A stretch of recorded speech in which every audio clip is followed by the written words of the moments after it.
የ2018 የስራ አፈጻጸማችንና 2019 እቅድ ቀርቧል። በተለይም የ2018 አፈጻጸም እንዴት ነበር የሚለው ትልቁ ሰዓት የተሰጠው ለሱ ነበርና እንግዲህ አንቺም እንዳልሽው ዩኒቨርሲቲው በለውጥ ሂደት ላይ ነው ያለው። ላለፈው 2-3ኛ ዓመታችንን ይዘናል። ከፍተኛ የለውጥ እንቅስቃሴዎች ላይ ነው። ውጤታማ የሆኑ እንቅስቃሴዎች ተደርገዋል።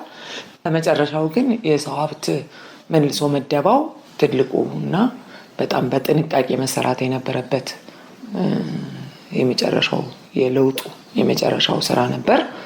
እንደሰማሽው በሪፖርቱም ላይ ውጤታማ ሆኖ በጣም በጥንቃቄ በጥሩ አፈጻጸም ተፈጽሟል። ሪፖርቱ ላይ እንደሰማሽው እንግዲህ ብዙ ስራዎች ተከናውነዋል።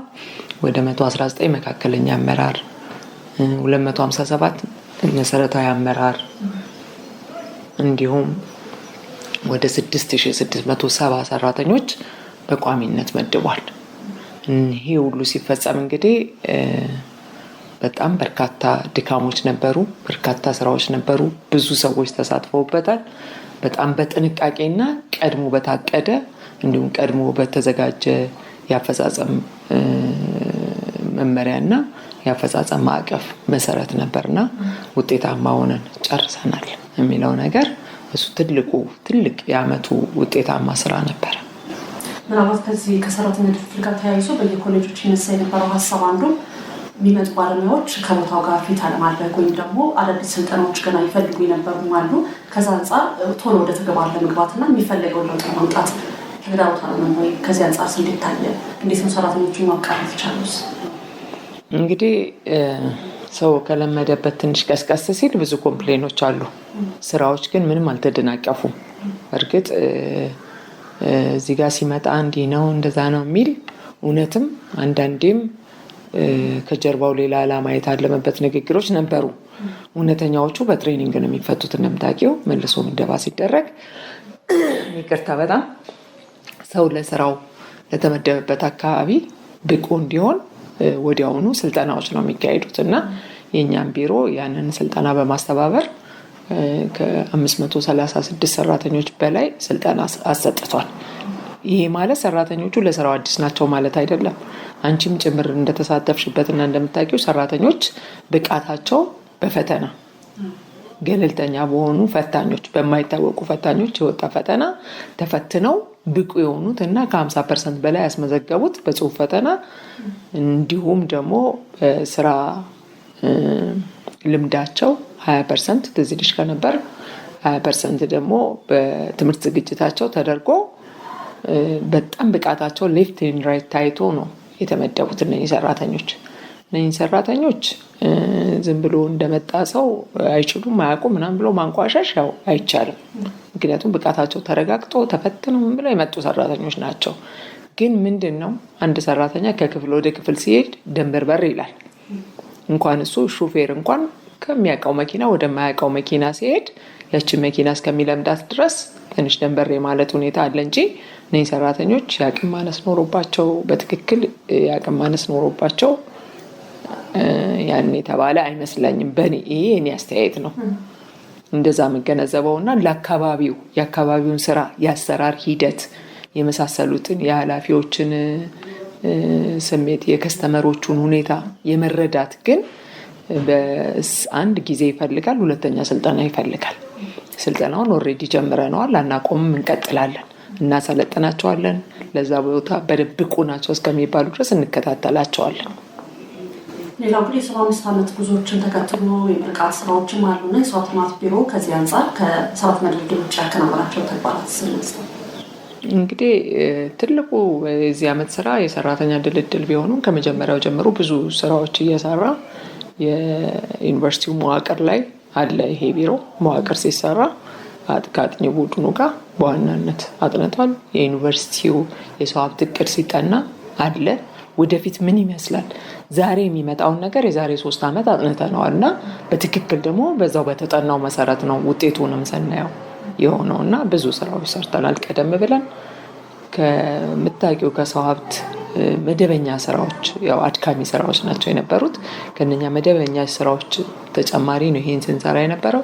ከዚህ በተጨማሪ የዩኒቨርሲቲው ሰራተኛ የተለያየ እድል እንዲያገኝ ከፍተኛ ጥረት አድርገናል። ከዚህ በፊት ሰራተኞቻችን በተለይ ዝቅተኛ ሰራተኞቻችን የምገባ ቢያንስ ስራ በሚውሉበት ጊዜ የምሳ የመመገብ እድል በነፃ እንዲያገኙ ከፍተኛ ጥረት ያደረገው ክፍል ይሄ ነው።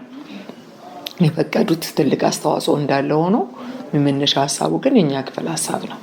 ያ እንዳለ ሆኖ አሁን ደግሞ በዚህ ዓመት የአዲስ አበባ መስተዳድር ለመንግስት ሰራተኞች በተለይም ለመምህራን እና ለጤና ባለሙያዎች ተደራጅተው ቤት መስራት እንዲችሉ እድል ሰጥቷል። በዝቅተኛ ዋጋ በጣም ዝቅተኛ ዋጋ አመቻችቶላቸዋል።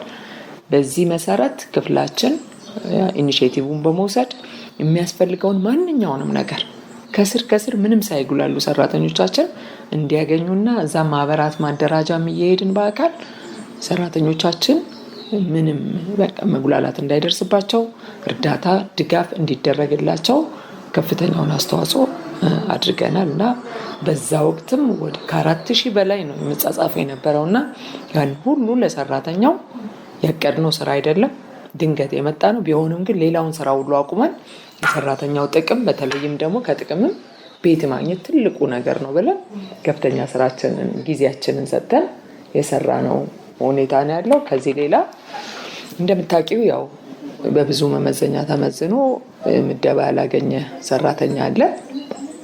ምደባ ያላገኘም ሰራተኛ ዩኒቨርሲቲው ዝም ብሎ አውጥተን ሌላ ቦታ የምንልክበት ወይም የምናሰናብትበት ሁኔታ የለም። ዩኒቨርሲቲ ከዚህ በፊትም ማህበራዊ ኃላፊነቱን በጥንቃቄ የሚወጣ ዩኒቨርሲቲ ነው። አሁንም ቢሆን ይህን ማህበራዊና ለሰራተኞቹ ያለውንም ኃላፊነት መወጣት አለበት በሚል ዩኒቨርሲቲው እንግዲህ ምደባ ላላገኙ ሰራተኞች ኢንተርፕራይዝ በማቋቋም ሂደት ላይ ነው። ይህን ኢንተርፕራይዝ በማቋቋም ከመዋቅሩ ጀምሮ የሚያስፈልገውን የሰው ኃይል ከማጥናት ጀምሮ የመሳሰለው ትልቅ ጥናት አብሮ አጥንቷል እና ይሄም ትልቁ ስራችን ነው። አሁን በቅርቡ እንግዲህ ምደባ ያላገኙትን ሰራተኞች በአካልም ጠርተን አነጋግረን ምንድነው የምትፈልጉት፣ እኛ ሰራተኞቻችን ከኛው ጋር እንድትቆዩ በሌላ ሞዳሊቲ ቢሆን ከኛ ጋር እንድትቆዩ ነው የምንፈልገው እንጂ እንድትወጡ አንፈልግም። ደሞዛችሁን እንደያዛችሁ ሌላ ስራ ላይ መድበል እናሰራችሁ እንፈልጋለን፣ ምርጫችሁን አሳውቁን ብለን 3 ምርጫ ሰጥተናቸዋል። አንድ አይ ደክሞኛል ላረፍ ልበል ያለ እና እድሜም ለጡረታ ደርሷል ያለ ጡረታው እንዲያስከብር፣ አይ መንግስት በሚፈቅደው ህጉ በሚፈቅደው መሰረት ደግሞ የማካካሻ ክፍያ ተከፍሎኝ አረፍላለሁ ወይም ሌላ ያለኝን አማራጭ እጠቀማለሁ ያለም ያ አማራጩ እንዲጠቀም፣ አይ ባቋቋማችሁት ኢንተርፕራይዝ ውስጥ ገብቼ ደግሞ የራሴን አስተዋጽኦ አደርጋለሁ እሰራለሁ ያለውን ደግሞ ወደ 394 ሰው ሰራተኛ ልንመድብ እየተንቀሳቀስን ነው። ብዙ ነገር ተከናውኗል። አሁን ወደ ስራ ማስጀመር ሂደት በመሄድ ላይ ነን እና ከመደበኛ ስራዎቻችን ውጭ መሰል ተግባራትን እየፈጸምን ነው።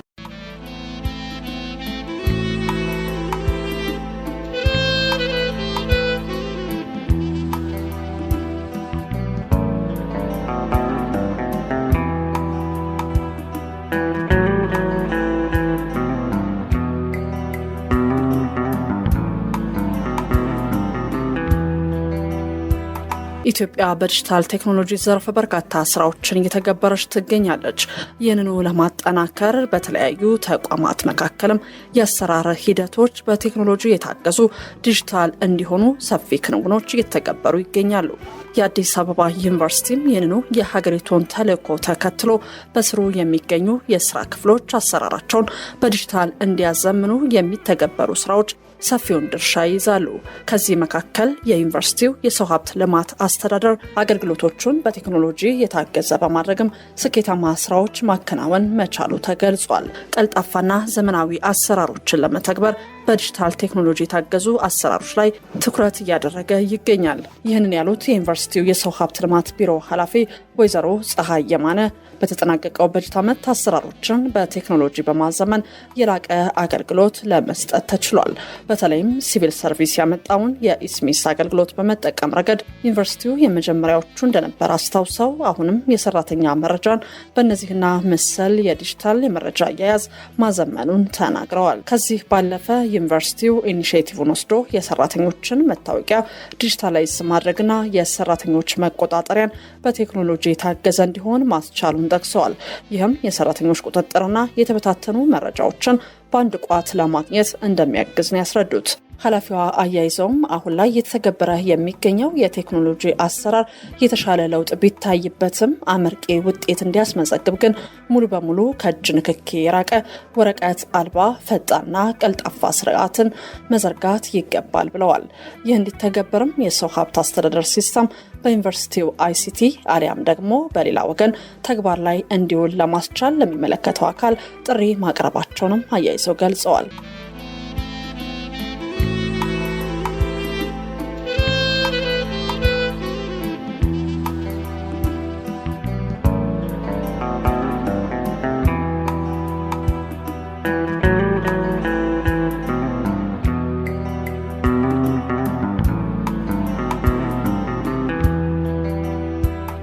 እሺ ሌላው በዋናነት አሁን እንደ ሀገር ዩኒቨርሲቲ እየተከተለ ያለው ከዲጂታል ቴክኖሎጂ ጋር ተያይዞ በዚህ ቢሮ የቴክኖሎጂ አጠቃቀሙ ምን ድረስ ነው? በተለይ በዚህ ዓመት የተከናወኑ አዳዲስ ከሰራተኛው ጋር የሚያገናኙ ሊሆን ይችላሉ። የቴክኖሎጂ ሲስተሙ ምን ይመስላል? እሺ የሰራተኛውን መረጃ በዲጂታል ከመጠቀም አንጻር እንደሚታወቀው ከዚህ በፊት ምናልባት አታስተው ይሆናል ዋልታ ቴሌቪዥን እያለ የሲቪል ሰርቪስ ያመጣውን ኢስሚስ የሰራተኞች መረጃ መጠቀም የመጀመሪያዎቹ ነን እኛ። አንደኛ ተጠቃሚዎች እኛ ነን። በቴሌቪዥንም አጠቃቀሙን ስናሳይ ታይቷል። ለብዙ ሚኒስቴር መስሪያ ቤቶችና ዩኒቨርሲቲዎችም አርአያ ሆነን ያሳይተናል እንዴት መጠቀም እንደሚቻል በቀላሉ። ድሮ ያው ሰው ሀብት ዘመናዊነትን ይፈራል፣ ዲጂታላይዝ ማድረግ ይፈራል አይነት ነገር ነበር። ያንን የሚሰብር አይነት ሁኔታ ነው የፈጸምነው እና መረጃዎቻችን በሙሉ በዛ በኢስሚስ ሲስተም ላይ አሉ። በእርግጥ ኢስሚስ ስንጠቀም እኛ ማኔጅ የምናደርገው ሲስተም አይደለም፣ ሲቪል ሰርቪስ ነው ማኔጅ የሚያደርገው እና ችግሮች ሲኖሩ ወዲያው መፍትሄ ማግኘት ሁኔታው ምናምን ያው ሲቪል ሰርቪስ ደርሶ የመሳሰለው ነው። በዛ ምክንያት ተግዳሮት ካልገጠመን በስተቀር እኛ መረጃዎቻችን የሰው ሀብት መረጃዎቻችን በሙሉ ዲጂታላይዝ አድርገናል። ከዚህ ሌላ ደሞዝ ደግሞ እንደምታውቂው በኢፍሚስ ነው የምንሰራው። ኢፍሚስ ማለት ደግሞ ገንዘብ ሚኒስቴር ያመጣው የደሞዝ መክፈያ ሲስተም ነው። ሌላ ብዙ የሚጠቀምበት ነገር አለ፣ ግን ለእኛ ደሞዝ መክፈሉ ላይ ኢፍሚስ ዲፕሎይ ተደርጎልን በዛ ከፈጸምን በጣም ረዥም ዓመታት ነው። ከዚህ በተጨማሪ ዩኒቨርሲቲው ኢኒሼቲቭን ወስዶ ደግሞ መታወቂያውን ዲጂታላይዝ አድርጓል። ድሮ ስንት ቁጥር የማን መታወቂያ ስንት ቁጥር ላይ እንዳለ መዝገብ አገላብጠሽ ነው የምታገኘው። አሁን ግን ዲጂታላይዝ ነው መታወቂያችን። በር ላይ ስትሄጂ የበሩ መግቢያ ላይ ተገናኝቷል። የግቢው ማስተር ሲስተም ላይ ተያይዟል። ስለዚህ መታወቂያችን በሙሉ ዲጂታላይዝ ነው። ስንት ቁጥር የማ መታወቂያ ነው፣ መቼ የተሰጠው፣ ያ ሰው ማን ነው የሚለውን ሙሉ ፕሮፋይል እዛ መረጃ ውስጥ አለ። እንዲሁም በተጨማሪ ሰራተኛ ቁጥጥርም እንደምታውቂው ዲጂታላይዝ ነው። ድሮ የነበረው በወረቀት መፈረም የመሳሰለው ቀርቷል። ስለዚህ ምንፈራቸው የነበሩ ለምሳሌ አያርገውና ኃላፊና ሰራተኛ ተመሳጣጥረው አለ እየተባለ እዛ ጋር እየፈረመ ያለ መስሎ ሊያልፍ ይችል ነበር። አሁን ግን አይቻልም። እኔም አክሰስ አደርገዋለሁ። የሚፈልገው ኃላፊ የሰራተኛውን የአቴንዳንስ ሲስተም አክሰስ ማድረግ ይችላል። ማ አለ ማ የለም ይሄ ነው። ስለዚህ አብዛኛው ሲስተሙ አብዛኛው የሰው ሀብት መረጃ ዲጂታላይዝ ሆኗል ነው የምለው። ግን በቂ ነው ወይ? አሁን ያለው ነገር አመርቂ ነው ወይ?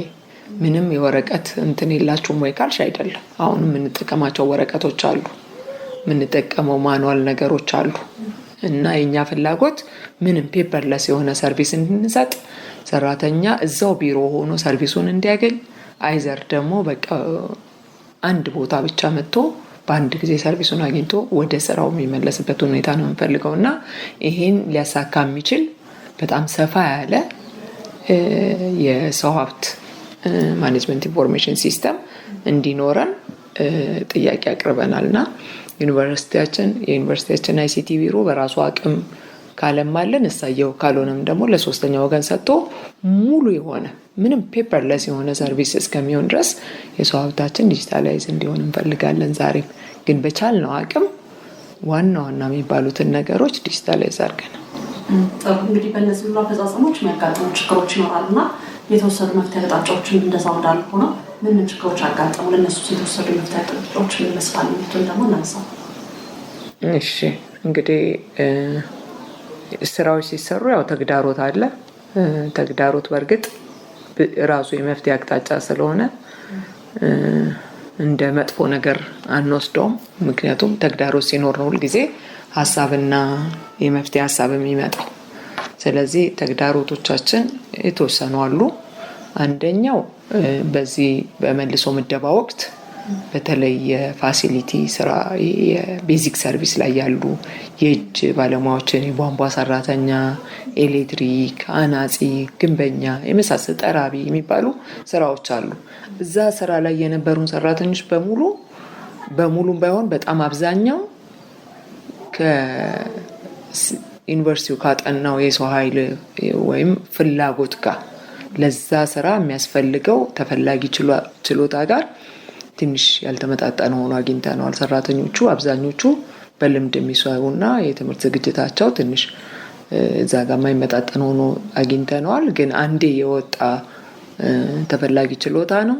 ከዛም ያነሰ ደግሞ ዩኒቨርሲቲው አይመጥነውም ብለን ስላሰብን እነኛ መደቦች አጋጣሚ ያው በማጠር ሰራተኛ በማነስ ምደባ ተከናውኗልና ያ ምንድነው የዩኒቨርሲቲው ይሄ ሰርቪስ ደግሞ አይቆምም። ቧንቧ ስራ አይቆምም፣ አናጺ አይቆምም፣ የመሳሰለው ኤሌክትሪኩም በቃ 24 ሰዓት ስራ ነው እና እዛ ቦታ ላይ በዚህ በመልሶ ምደባው ክፍተት የመጣብን እሱ ነው። እንግዲህ መፍትሄ የሚሆነው አሁንም በዛ ልምድ ያለውን ቀጥሉ ማለት ከባድ ነው። መሰረታዊ መፍትሄ ይፈልጋል። ቴክኒክና ሙያ ማሰልጠኛዎች አሉት ሀገሪቷ አሉን። ከዛ የተማሩ ልጆችን አንጥቶ አሰልጥኖ ወደ ስራ ማሰማራት ያስፈልጋልና የአዲሱ በጀት ዓመት እቅዳችን ይሄ ነው። እዛ ቦታ ላይ የተማሩ ልጆች መጥተው ስራውን እንዲረከቡ የሚል ነው። ሌላው ያጋጠመን ችግር አንዳንድ የትምህርት ክፍሎች የሰው ኃይል ጥናትና መዋቅር በሚጠና ጊዜ በደንብ ያልተጠኑ አሉ። በደንብ ጠለቅ ብለው ያኔ ሁሉም ዲኖች የነበሩት የስራ ኃላፊዎች ተሳትፈዋል። ግን ስራዬ ብለው በደንብ አይዶን ነው ከምን ሀሳብ ተነስተው እንደሆነ በደንብ ያላስጠኑ አሉ የሰው ኃይላቸውን እና ያም አንድ ክፍተት ነበር። አሁን አክቹዋል ስራ ላይ ሲመጣ ደግሞ ያ ያልተጠናው የሰው ኃይል በጣም አስፈላጊው ነው የተዘለለው እና ያንን እንደምንም ለማሟላት ጥረት አድርገናል። ግን ለኛ ተግዳሮት ነበረ። በአግባቡ ተጠንቶ ቢሆን በአግባቡ ሳንቸገርም ይመደብ ነበርና ያንንም ሰፋ አድርገው ካቀዱ ከስታንዳርዱም ከፍ አድርገው ካቀዱ ኮሌጆች ላይ በማካፈል እንደምንም ያንን ቦታ ለማሸፈን ችለናል። ከዚህ ሌላ እንግዲህ በየአመቱ ሁሌ ተግዳሮት ብለን እንደምንናገረው የምንፈልጋቸው ሰራተኞች ሌላ አማራጭ አግኝተው መልቀቃቸው ነው። ይሄ ለኛ ትልቅ ተግዳሮት ነው። ሰራተኞቻችንን እንፈልጋቸዋለን፣ ግን በአብዛኛው ያው ለምታውቂው ደሞዛችን የመጨረሻው ዝቅተኛው ስኬል ነው እስካሁን ድረስ ያለው። ስለዚህ ከዚህ የተሻለ ፍለጋ ሰራተኞች ጥሩ ሰራተኞቻችን በተለይ ይሄዱብናል። ስለዚህም ትልቁ ተግዳሮታችን ነው እና ለዚህም ዩኒቨርሲቲው እንግዲህ ሪቴንሽን ሜካኒዝም ሰራተኛውን ይዞ ሊያቆይ የሚችልበት ከገበያው ጋር በጣም ተወዳዳሪ እንኳን ባይሆን ትንሽ ሰራተኞችን ያዝ ሊያደርግ የሚችል የተወሰነ ነገር ጥናት ያስፈልገዋል። ጥናት ብቻ ሳይሆን መተግበርም ያስፈልገዋል በአስቸኳይ የሚል ሀሳብ ነው ያለን እና እንዲሁም ቅድም ያልኩሽን ይሄ በአግባቡ ያልተጠና የሰው ኃይል እቅድ የነበራቸውን ደግሞ እንደገና አንድ ጊዜ ያሉትን ችግሮች በደንብ ጠለቅ ብሎ አይቶ መሰረታዊ መፍትሄ ደግሞ አጥንቶ መስጠት ያስፈልጋል። እንዲህ አንድ በአንድ ሳይሆን በደንብ አጥንቶ አንዴ እንዴት ነው መልሶ ምደባው እንዴት ነው ጥሩ ጎኑን መጥፎ ጎኑን አይተን አንድ ዙር ጥሩ ጥናት ያስፈልገዋል። እንደገና ተጨማሪ ያንን የሚቀርፍ አይነት ጥናት ያስፈልገዋል የሚል የመፍትሄ ሀሳብ አስቀምጠናል። እሺ፣ በጣም ጥሩ። እንግዲህ ወደ 2019 አሁን የሚመጣው በጀት ዓመት ላይ የሚመጣና አዳዲስ እቅዶች ምንድን ናቸው? የተሰሩ ባሉ ደግሞ እንዲሰሩ ወደዛ የተሻገሩ ይኖራሉ። ከዛ ውጭ ደግሞ አዲስ የምንላቸው እቅዶች ከዚህ አንጻር ምን እቅዶች አሉ? እንግዲህ ትልቁ እቅድ ዩኒቨርሲቲው እንደምታየው የራስ ገዝነት አፈጻጸሙ ወደ ሙሉ ትግበራ ገብቶ ዩኒቨርሲቲው ራሱን ቀየረ ማለት ግዑዝ አካል አይደለም። መጀመሪያ በገቢ ራሱን ይቀይራል። የሚሰጠውን ሰርቪስ በጣም ጥራት ያለው ያደርጋል። ከዛ በኋላ ያን ሰርቪስ የሚሰጡትን ደግሞ መምህራን እነሱን ጥራታቸውን የጠበቁ እንዲሆን ማድረግ አለበት። ጥራታቸውን የጠበቁ ናቸው። አሁንም ግን እነኚህን ደግሞ እንዴት ማቆየት ይቻላል የሚለው ቀጣይ ትልቁ የቤት ስራ 2019 እሱ ነው። ስለዚህ እሱን እንሰራለን። ከዛ ሌላ እንግዲህ የሰው ኃይላችንን እንደ ሰው ሀብት የሰው ኃይላችንን በደንብ እናጠራለን። ከዚህ በፊት የሰው ኃይል ቅጥር ላለፈው 4-5 ዓመት ተከልክሎ በነበረበት ጊዜ የተቀጠሩ የቀን ኮንትራት የመሳሰለው ሰራተኛ እነኛ አሁን የመደብናቸው ሰራተኞች ስራውን ተቀብለው እነኛን ደግሞ እንደመጡበት አግባብ በህግ አግባብ ደግሞ የማሰናበት ሁኔታ ይኖረናል። ከዚህ በተጨማሪ እንግዲህ ዩኒቨርሲቲው ራስ ገዝ ሲሆን በርካታ የአስተዳደር መመሪያዎች ወጥተዋል። እነኚህ መመሪያዎች ደግሞ ዝርዝር አፈጻጸም መመሪያዎች ያስፈልጓቸዋል። ጋይድላይን ነገር ያስፈልጋቸዋል እና እነኚህን ጋይድላይኖች በረቂቅ ደረጃ ወደ 10 ጋይድላይን አዘጋጅተናል። ለኛ ክፍል ብቻ ሁሉም ክፍል እንደዚሁ የሚመለከተውን የአፈጻጸም ጋይድላይን አዘጋጅተዋልና እኛም ወደ 10 አዘጋጅተናል።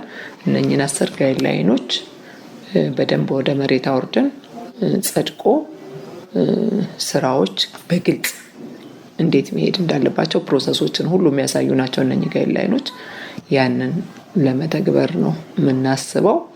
ከዛ ሌላ እንግዲህ ከዚህ በፊት በመደበኛነት የምናቀዳቸው ሰራተኞቻችን ማሰልጠን፣ ማልማት፣ ማስተማር እንደሚቀጥል ነው። ከዛ ሌላ በጣም ብቁ የሆኑት ፕሮፌሰሮቻችን 60 ዓመት ቢሞላቸውም ገና ማገልገል የሚችሉ ፕሮፌሰሮቻችን የነሱን አገልግሎት ደግሞ እንዴት ማራዘም እንዳለብን እሱም ሌላ ስራ ነው። እንዲሁም በጡረታ የሚለዩንን ሰራተኞችንም በእቅድ ይዞ በአግባቡና በክብር መለየት ነው። ከዛ ሌላ የሚጎሉን ሰራተኞች አሉ፣ እንዳልኩሽ የለቀቁ ሰራተኞች አሉን። በሚለቁት ምትክ ደግሞ ተጠንቶ የሚተኩበት ሁኔታ ደግሞ እሱ ሌላውን ስራ ነው። ከዚህ ሌላ ግን በኢንተርፕራይዝ አሁን እየተቋቋመ ያለው ኢንተርፕራይዝ በደንብ ስራ አስጀምሮ መሬት እንዲረግጥ ያ ኢንተርፕራይዝ ለሰራተኞች ማረፊያ ብቻ ሳይሆን ለዩኒቨርሲቲም የውስጥ ገቢ ሊያመጣ የሚችል እንዲሆን ማገዝ ነው አንዱ ተግባራችን። ሌላው ጎን ለጎን በማስታወቂያ እንዳየሽው ዩኒቨርሲቲ ኮሚኒቲ ስኩል መስርቷል። ይሄ ኮሚኒቲ ስኩል ቅድሚያ ለዩኒቨርሲቲ ሰራተኛ ልጆች ከ1ኛ እስከ 7ኛ ክፍል የሚማሩበት ነው። ይሄ ኮሚኒቲ ስኩል በጣም ጥራቱን የጠበቀ ከፍተኛ ጥራት ተማሪዎችን ብቁ አድርጎ ሊያወጣ የሚችል ኮሚኒቲ ስኩል ነው እንግዲህ የታሰበው። ለዚህ ደግሞ ሰራተኞች ማሟላት የኛ ክፍል ስራ ነው። ስለዚህ ብቁ የሆኑ ሰራተኞችን በጥንቃቄ መርጠን ለዚህ ለኮሚኒቲ ስኩል ማበርከቱ ደግሞ የኛ ኃላፊነት ነው። ስለዚህ መሰል ስራዎች ይቀጥላሉ ማለት ነው። እሺ፣ ይሄ ነበር ያለኝ ሀሳብ። አመሰግናለሁ በጣም። ምናልባት ግን ቢነሳ የሚሉት ያለመሳናቸው ሀሳቦች ካሉ ለማጠቃለያ መጨመር ይቻላል? እንግዲህ ያላነሳሽው ሀሳብ የለም። ጥሩ ነው፣ ሁሉንም ዳሰሻል። አመሰግናለሁ። እንግዲህ ለዚህ ሁሉ ስራና ስኬት ሰራተኞቻችን ደከመን ሰለቸን፣ ደሞዝ አልተጨመረልንም፣ ይሄ ጥቅም አልተሰጠንም ሳይሉ ሌት ከቀን በተለይ በሰራተኛ መልሶ ምደባ ጊዜ ሁሉም የሰው ሀብት ዋናውም ግቢ ኮሌጅም ያሉ የሰው ሀብት ቢሮዎች በከፍተኛ ትጋትና ድካም ነው ሲሰሩ የነበረውና እነሱን ሳላመሰግን ማለፍ የለብኝም። ስለዚህ በጣም እግዚአብሔር ይስጥልኝ ለነበራችሁ ትጋት፣ መልካምነት። ማታ ነው፣ እሁድ ነው፣ ቅዳሜ ነው ሳትሉ ለሰጣችሁት፣ ለደከማችሁት፣ ላደረጋችሁት አስተዋጽኦ በሙሉ በጣም አመሰግናለሁ። በዩኒቨርሲቲው ስም በጣም እጅግ በጣም አመሰግናለሁ።